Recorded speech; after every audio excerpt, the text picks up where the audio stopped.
Bismillahirrahmanirrahim. Assalamualaikum warahmatullahi wabarakatuh. Waalaikumsalam. Kita lanjutkan pelajaran tauhid. Babu qaulillahi ta'ala, bab firman Allah Ta'ala, Quran surat Al-A'raf ayat 99. Coba baca. Bab halaman dulu, kasih tahu Tuhan. Bab 21. Enggak, babnya bab berapa? Halamannya gitu ya. Halamannya. Bab 34. 121. A'udzu billahi minasy syaithanir rajim. Afa aminu makrallah fala ya'manu makrallahi illal qaumul khasirun. Maka apakah mereka merasa aman dari azab Allah yang tidak terduga-duga? Dialah yang merasa aman dari azab Allah kecuali orang-orang yang merugi. Al-A'raf ayat 99. Sebelahnya. Bawah itu. Qaquluhu Wa may yang tadi. Iya. Wa may yaqnatu mir rahmati rabbih illa dhallun.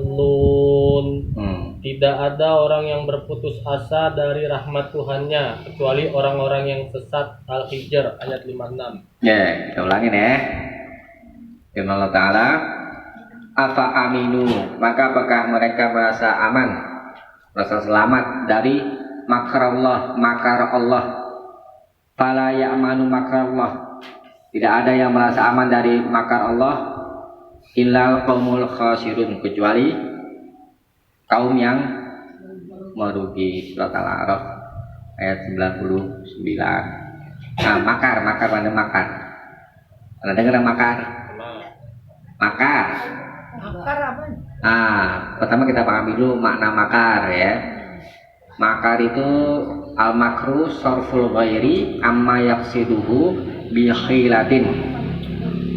Makar itu adalah memalingkan orang lain amma dari apa yang yaqsiduhu, dia maksudkan bi khilatin, dengan tipu daya. Memalingkan orang lain dari apa yang dia kehendaki atau dia maksudkan dengan tipu daya, gitu ya. Kita dulu. Makar itu ada dua macam. Ada makar yang terpuji, ada yang tercela. Makar yang terpuji, wadzalika ayyatahara bidzalika fi'la jamil. Yang terpuji adalah seorang maksudkan dengan itu, dengan makar, yakni fi'la jamil, perbuatan yang baik, yang bagus, sebagaimana Allah berfirman di surat Ali Imran, a'udzubillahi minasyaitonir rajim, wallahu khairul makirin. Allah adalah sebaik-baik yang berbuat makar. Ya, karena Allah inginkan kebaikan kepada hamba. Sebentar saya baca dulu ya. Nah, ada makar yang mazmum, ada yang tercela. Wa huwa ayyatahara bihi fi'la qabih. Yaitu seseorang maksudkan dengannya, dengan makar itu, perbuatan yang buruk. Misalkan contoh nih ya, tadi makar memalingkan orang lain dari apa yang dia inginkan atau kehendaki dengan tipu daya. Misalkan yang baik, sekarang contoh ya, contoh yang baik, tipu daya yang baik. Misalkan kita si A dengan si B ya. Si B mau berbuat maksiat, ya kan? Dan si A, dia ada motor, dia nanti kalau dipakai pasti dia bakal kesono nih. Dipalingkan itu, dibawa motornya sama dia supaya si B nggak jadi berbuat maksiat. Ini namanya tipu daya juga, tapi tipu daya yang baik. Ya kan, memalingkan orang dari apa yang dia inginkan dengan tipu daya. Ada tipu daya yang tercela, yang buruk. Sekarang kebalikannya, orang ingin berbuat baik, kemudian dicegah sama orang lain dengan tipu dayanya. Misalnya apa ya gitu ya. Wah, nih nanti bakal ada pengajian nih nanti nih. Bagaimana supaya nggak ngaji deh, gitu deh. Cabut aja deh. Cabut aja jadi nggak ngaji. Ini namanya tipu daya yang jelek. Jadi tipu daya ada yang baik, ada yang jelek. Nah,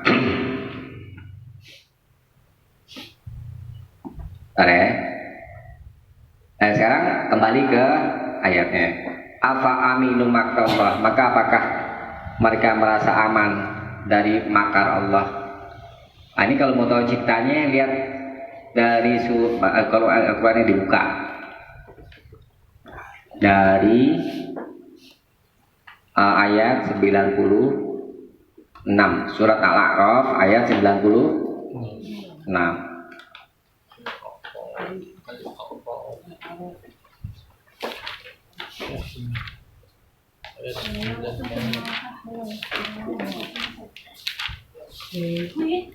Di sini.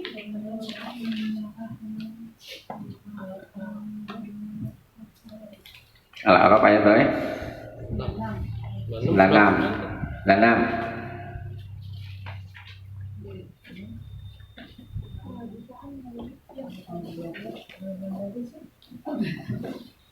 Satu enam tiga, Pak.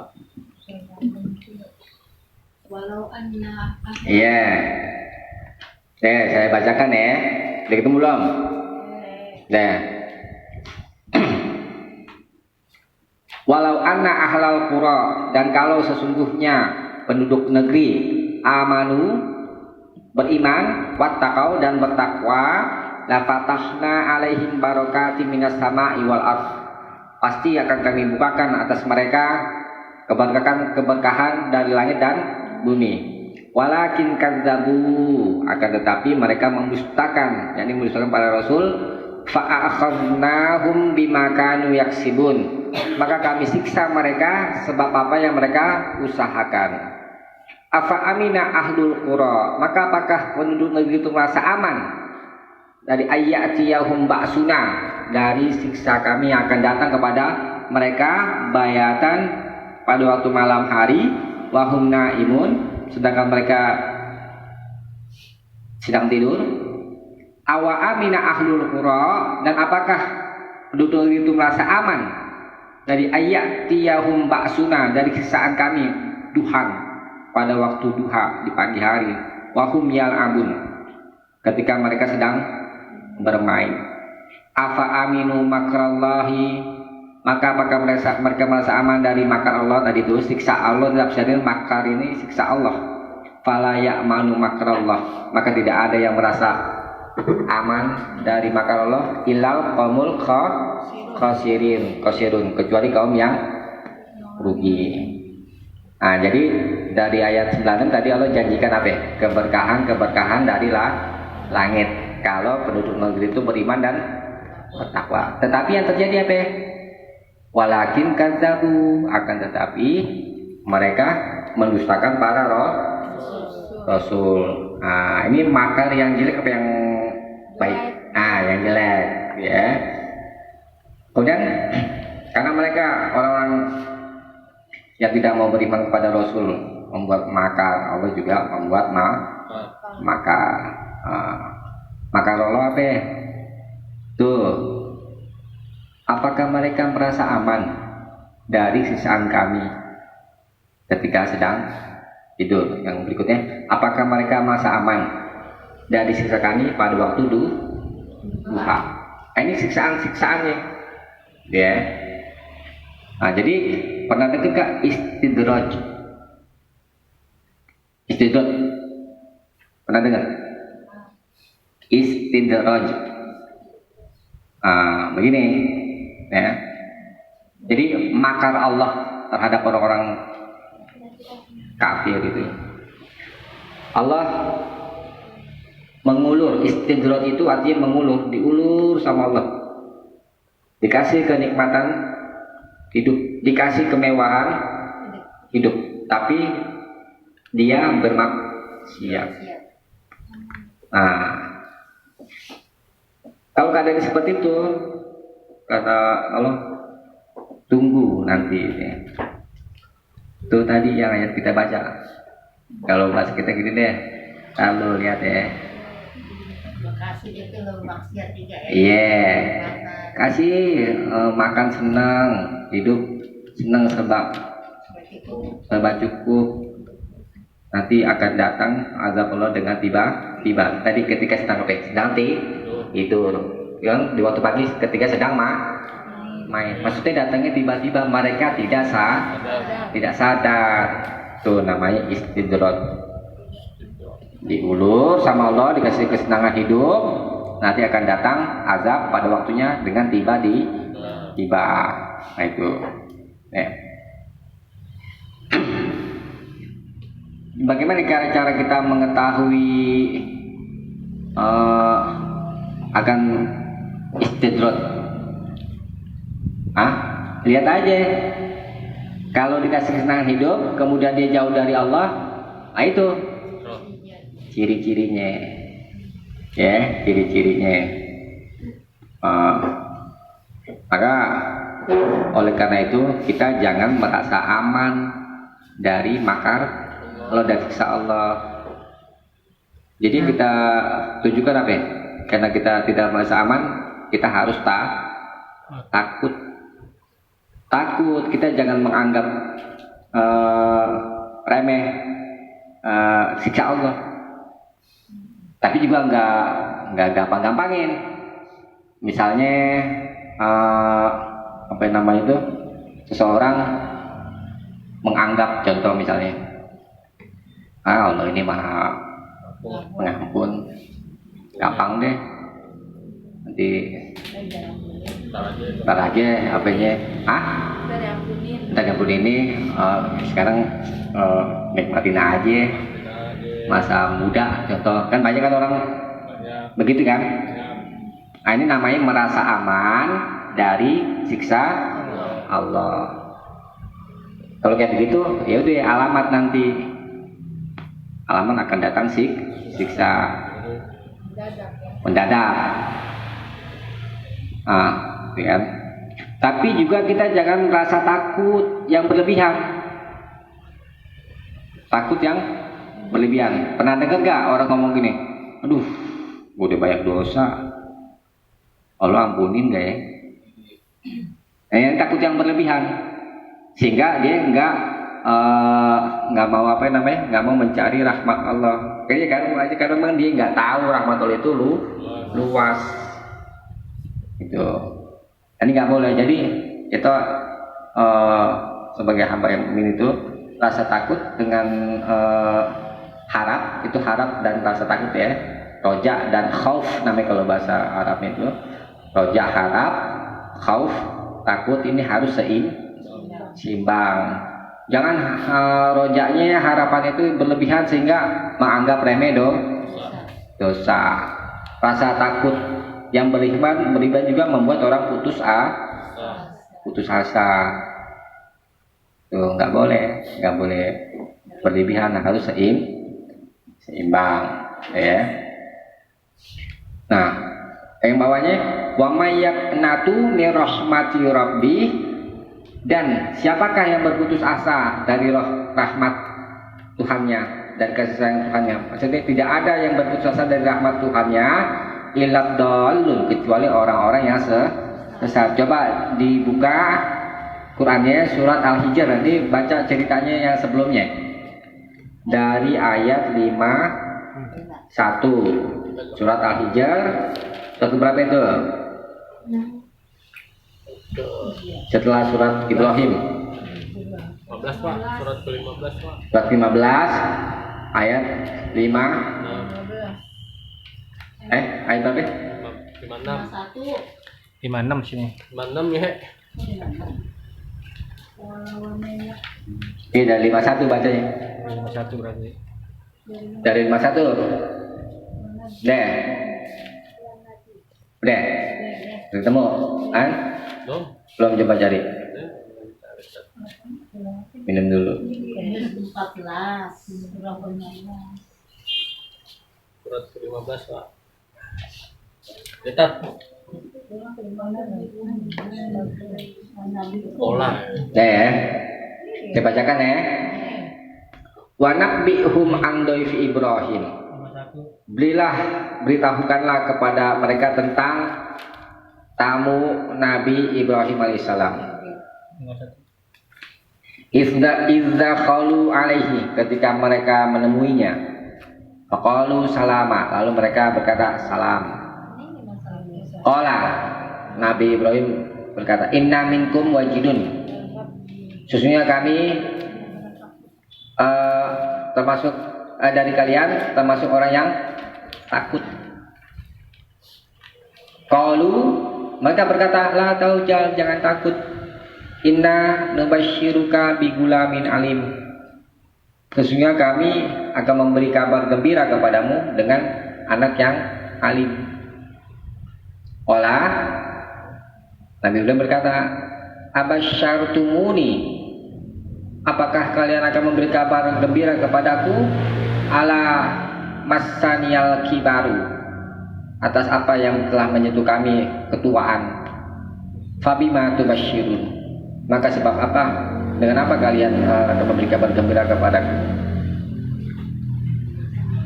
Qalu, mereka berkata, basyarnaka, kami akan memberi kabar gembira kepadamu bil haq, dengan yang hak.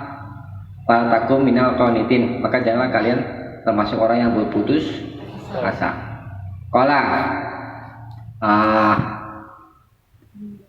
dia berkata, wa may yaqnatu min rahmati rabbih illa dallun.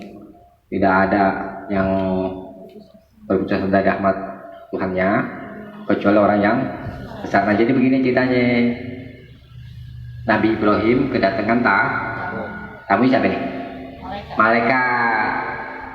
Malaikat mau ngasih kabar ke Nabi Ibrahim dan istrinya tuh tentang akan memiliki anak yang alim. Bingung Nabi Ibrahim sampai sini udah tua. Kalau udah tua kita mustahil ya. Mustahil kan? Nah, heran makanya itu Nabi Ibrahim.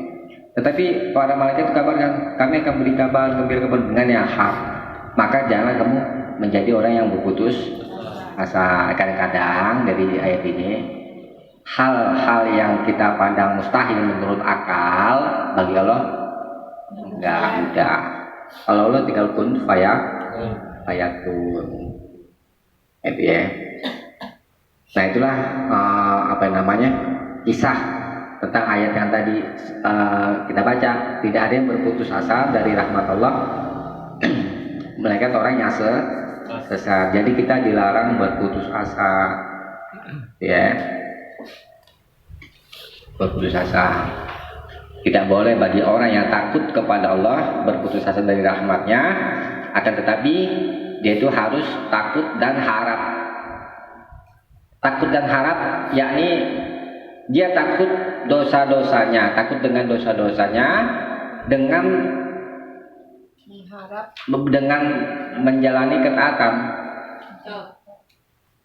Ya, ini ingat. Kalau takut kepada Allah, yakni dia takut dengan atas dosa-dosanya dan dia berbuat, yakni beramal dengan mentaatinya dan berharap rahmatnya. Nah, itu yang diperintah sama Allah. Nah, jadi bukan rasa takut sehingga dia tidak mau taat, ya. Dia harus takut kepada Allah dengan atas dosa-dosanya yang dia perbuat, kemudian habis takut kayak begitu taat sama Allah, kemudian berharap rahmat Allah. Nah, itu ada tersebut di surat Az-Zumar ayat 9. Ya, coba dibuka surat Az-Zumar ayat 9.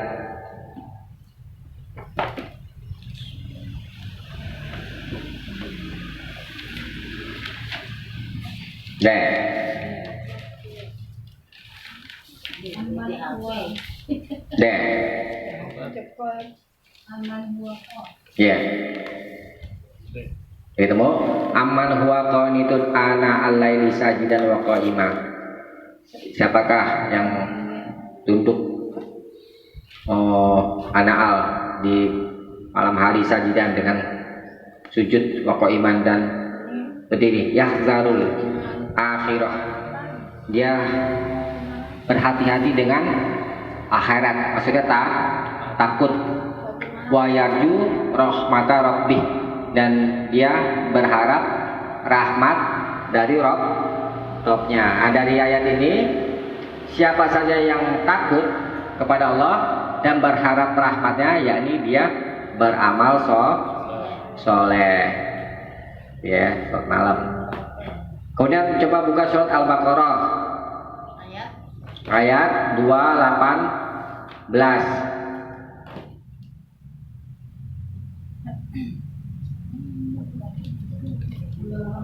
Ya, ketemu? Ya, innalladzina amanu, sesungguhnya orang-orang yang beriman, walladzina hajaru, dan orang-orang yang berhijrah, wajahadu, dan orang-orang yang berjihad fisabilillah, di jalan Allah, ulaika yarjunallaha rahmatan, mereka itu adalah orang yang berharap kepada rahmat Allah. Wallahu ghafurur rahim, dan sesungguhnya Allah Maha Pengampun, Maha Penyayang. Dari ayat ini juga menerangkan bahwa siapa saja mengharap rahmat Allah, hendaknya dia beramal soleh, gitu. Adapun orang yang berharap tapi dia berbuat maksiat dan meninggalkan ketaatan, ini termasuk tipu daya setan, ya. Karena seorang hamba itu dijatuhkan di dalam rasa takut dan meninggalkan sebab-sebab keselamatan dari kebinasaan. Nah, berbeda dengan orang yang beriman, mereka mengambil sebab-sebab keselamatan itu karena takut kepada Allah Ta'ala dan lari dari siksanya dan berharap maghfirah, ampunan, dan berharap ganjarannya, gitu ya. Jadi kita jangan merasa aman dari siksa Allah, ya. Nanti bisa istidrat. Dan di dalam hadis ada dikatakan, idza ra'aitallaha yu'til 'abda, apabila kamu melihat Allah memberikan kepada seorang hamba minat dunia, dari dunia, ala ma'asihi, di atas maksiatnya, maksudnya bermaksiat, mayuhibu, apa yang dia sukai, fa innama huwa istidraj, maka hanyalah yang demikian itu istidrat. Jadi gampang ya, mengetahui ciri-ciri istidrat. Dikasih dunia sama Allah tapi berbuat bermaksiat, nah itu tanda istidrat. Yang lebih lagi ada Ismail bin Rafi berkata, minal amni min makrillah, termasuk merasa aman dari makar Allah, dari siksa Allah, yakni iqamatul abdi ala dzambi, seorang hamba berbuat dosa, ya tamanna 'alallahi maghfirah, dia berharap atas Allah ampunan. Jadi gini, ya tadi kayak orang gampang ini, misalnya mau korupsi, nanti Allah Maha Pengampun ini, nah itu termasuk merasa aman dari makar Allah, dari siksa Allah, ya. Bisa dipahami ya. Nah, jadi kita simpulkan apa yang dapat kita ambil pelajaran dari ayat ini tadi. Ya, ini pertama at-tahzir, peringatan dari merasa aman dari makar Allah, dari siksa Allah. Dan itu termasuk dosa yang besar, yang paling besar. Maksiat apa tuh, Ustaz? Maksiat berbuat dosa. Iya, misalnya Apa aja? maksiat ini, kalau ngomongin orang Apa aja? maksiat yang buat zina, bukan? Semuanya termasuk bohong, misalnya. Yang nggak baik, Pak. Ya pokoknya yang perbuatan dosa maksudnya. Kemudian ayat ini memberi peringatan yakni dari berputus asa dari rahmat Allah, itu juga termasuk dosa yang besar, yang paling besar. Nah, wajib atas seorang mukmin mengumpulkan antara khauf dan roja. Nggak boleh salah satunya itu melebihi atas yang lain. Dan boleh mendirikan roja, yakni merasa aman dari makar Allah, dari siksa Allah, dan meninggikan khauf sehingga dia berputus asa dari rahmat Allah. Khauf dan roja, rasa takut dan harap itu termasuk macam ibadah yang wajib ikhlas dengannya kepada Allah saja, la syarikalah, tidak ada sekutu baginya. Sampai sini dulu ya. Dikit-dikit aja. Ada ini. Kita tutup dulu. Subhanallahumma wa bihamdik, asyhadu an la ilaha illa anta, astaghfiruka wa atubu ilaik. Assalamualaikum warahmatullahi wabarakatuh. Waalaikumsalam warahmatullahi wabarakatuh. Wabarakatuh.